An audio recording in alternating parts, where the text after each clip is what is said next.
Ndagusuhuje, turi mu mwaka w'ibihumbi bibiri na makumyabiri na gatandatu mu kwezi kwa kane, turi mu bihe byo kwibuka Jenoside yakorewe Abatutsi mu mwaka w'igihumbi kimwe magana cyenda mirongo icyenda na kane mu Rwanda. Iki ni igihe kije mu gihe isi ikomeje guhangana n'ipfobya n'ihakana by'iyo Jenoside, cyane cyane rikorerwa ku mbuga nkoranyambaga. Rero nyuma y'ijambo rya Perezida wa Repubulika avuga ko u Rwanda rwapfuye rimwe rutazongera gupfa, ko urubyiruko ndetse n'abakuru dufatanije ko tutazongera kwemera gupfa kabiri, hari amagambo Bamporiki Edouard ashingiye kuri iryo jambo yatangaje. Mbere rero y'uko tugaruka kuri ayo magambo yatangaje, unyemerere tubanze tugaruke kuri iyi nkuru irimo kuvugwa ku isi. Uwahoze ari minisitiri w'ububanyi n'amahanga yapfuye azize ibikomere yagiriye mu bitero byagabwe ku rugo rwe.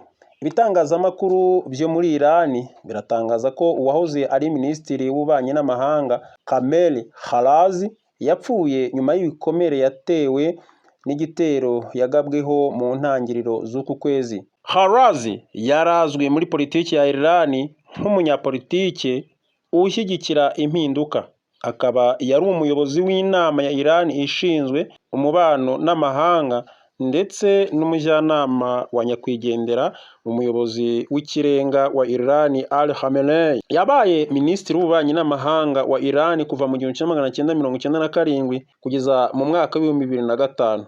Urubuga rw'amakuru rwa Jamaran rushyigikira impinduka rwari rwatangaje ku wa mbere Mata kwezi kwa kane ko Kamal Halazi yakomeretse bikomeye kandi ajyanwa mu bitaro nyuma y'igitero, kandi nk'uko ayo makuru yabivugaga umugore we yahise apfa. Jamaran yavuze ko urugo rwa Halazi rwo muri Tehran ari rwo rwagabweho igitero. Nyuma rero y'iyo nkuru, reka rero tugaruke kuri ya nkuru yacu ya Bamporiki Edouard, ariko mbere y'uko tugaruka ku magambo yavuze, reka twibukiranye tuti mbese ubundi Bamporiki Edouard ni muntu ki?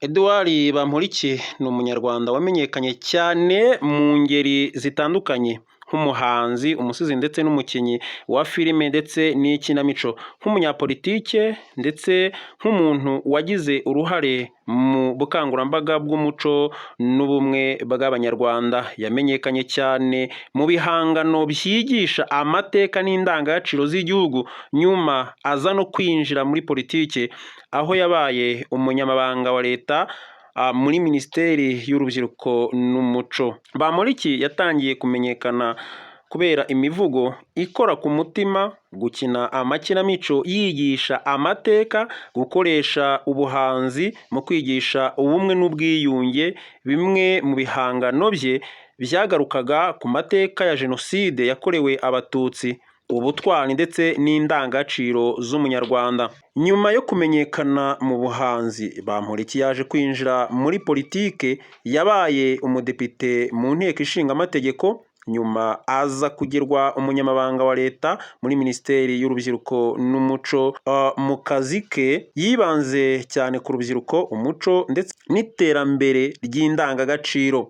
Ibibazo n'impinduka mu buzima bwe, nubwo yarageze ku rwego rwo hejuru, ubuzima bwe bwaje guhura n'ibibazo. Yaje kuregwa ibyaha bifitanye isano na ruswa n'imyitwarire itajyanye n'inshingano ze. Ibi byatumye avanwa ku mwanya yari afite ndetse n'urukiko rumuhamya ibyaha. Ibi byahindutse isomo rikomeye ku bantu benshi, cyane cyane urubyiruko, ku bijyanye no kwirinda ibishuko n'imyitwarire mibi. Ese ni irihe somo twavana muri ubu buzima bw'incamake bwa Bamporiki mbere y'uko tugera ku magambo yatangaje?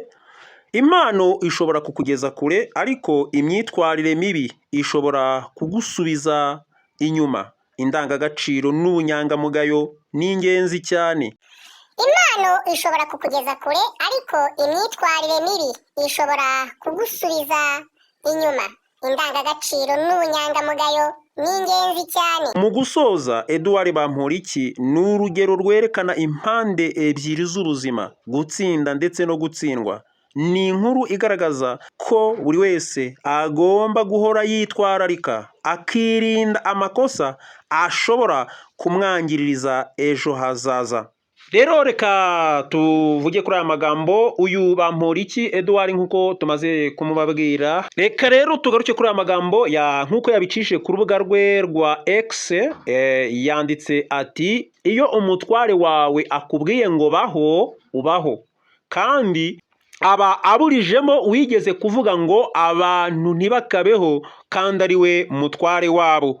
U Rwanda rugira Imana rwaduhaye umutware urwanira ishyaka abe.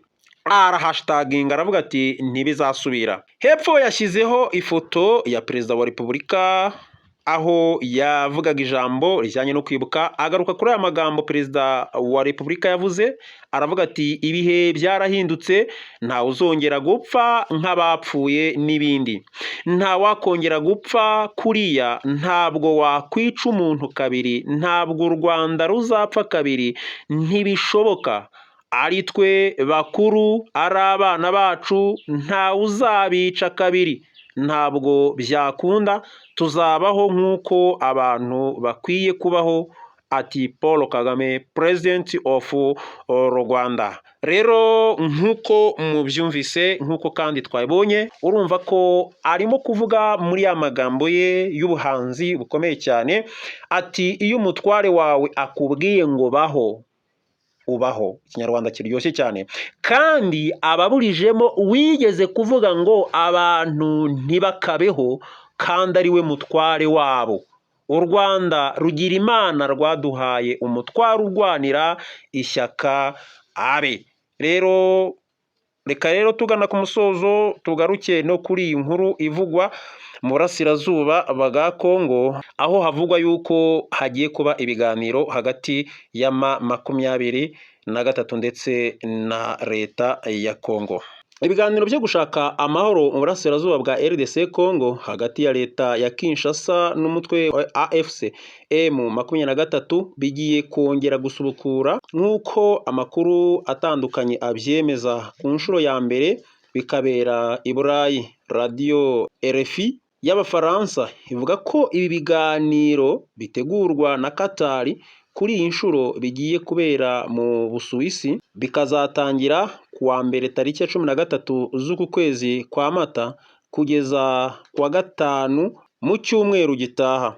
Laurence Kanyuka, umuvugizi w'umutwe wa AFC M23, kuwa 5 yatangaje ko indege ya drone y'ingabo za leta yateye agace gatuwe ka Nyabyondo muri teritwari ya Masisi muri Kivu ya ruguru, iminsi mike mbere y'ibiganiro bushya mu nzira y'amahoro ya Doha. Ikinyamakuru Africa Intelligence kivuga ko ibiganiro hagati ya M23 na Kinshasa bidashobora gukomereza i Doha kubera intambara mu burasirazuba bwo hagati. Kamakuru gikesha abategetsi ari uko bigiye gukomereza i Geneve mu Busuwisi. Ikigo Centre on International Cooperation cya kaminuza y'i New York muri Amerika cyemeza ko ibyo biganiro bizatangira mu cyumweru gitaha mu Busuwisi.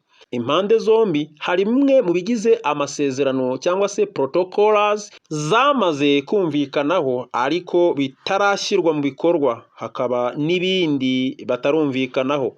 Mu byo bari bumvikanyeho harimo agahenge no guhagarika imirwano bitubahirijwe kugeza ubu, kuko imirwano imaze iminsi ivugwa mu bice bitandukanye by'intara za Kivu ya ruguru ndetse na Kivu y'epfo. M23 n'umutwe wa Twirwaneho bakorana bashinja ingabo za leta kugaba ibitero by'indege mu duce dutuwe n'abaturage cyane cyane twa Minembwe n'ahandi. Iby'igisirikare cya RDC kirinze kugira icyo kivugaho kugeza ubu. Nk'uko mubyumva rero, harateganywa ko ibiganiro bikomeza, nyamara kandi bikagaragara ko n'ibyo bumvikanyeho nabyo bitigeze bishyirwa mu bikorwa. Kimwe mu byibanzweho mu biganiro bizabera mu Busuwisi ni ingendo za bamwe mu ntumwa za M23 zijya i Burayi, mu gihe benshi mu bakuriye uwo mutwe inyandiko zabo z'inzira zateshejwe agaciro na leta ya Kongo. RFI ivuga ko mu gihe Qatar ariyo yafashe ingendo zabo zigana i Doha, ishobora no gufasha mu kugira ngo bagere i Burayi mu Busuwisi. Umwaka ushize Ubusuwisi bwagerageje ibikorwa byo guhuza Kigali ishinjwa gukorana na M23, ibyo yo itemera, na Kinshasa nayo iregwa gufatanya na FDLR, ibyo nayo ihakana. Bizaba ari ubwa mbere abahagarariye AFC M23 na Kinshasa bahuriye mu biganiro bitaziguye i Burayi nyuma y'ibyabaye mbere muri Angola no muri Qatar. Reka twifuze rero ko ibihe byazaba byiza, kuko turifuza amahoro arambye mu burasirazuba bwa Kongo. Never again yaravuzwe igihe habaga jenoside y'Abanyarumaniya ndetse n'Abayahudi, ariko kandi jenoside yaje gusubira mu Rwanda.